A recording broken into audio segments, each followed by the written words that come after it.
It was time for a much needed hour in the garden, and I'm going to show you how I don't waste any compost and plant up some plants for autumn and winter interest. Before I even think about any bulbs, I make sure that I've planted the perennials and shrubs that I want for next year.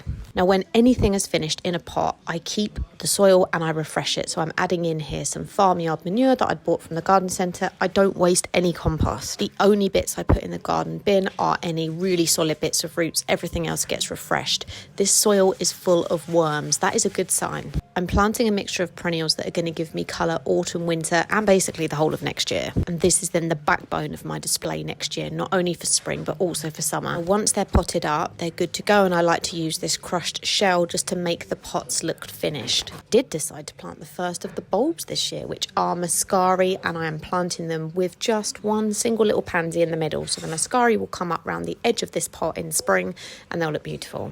Then I got an absolute bargain blossom tree the other day for £2 at the garden centre, and I've got a big pot to fill. So again, I'm using spent compost, refreshing with the farmyard manure, and I'm adding root powder to give it the best chance of rooting. Just look at those gorgeous leaves. Then the final perennial that I am putting up for next year is this gorgeous fuchsia pink Lobelia Starship. And then it really started to chuck it down just as it was time to tidy up. This was my new goal for this year, to tidy up after myself, and I've actually done really well. I will say it's much nicer to go out into the garden the next day with a nice clean space. And what a beautiful start to my weekend. I love it.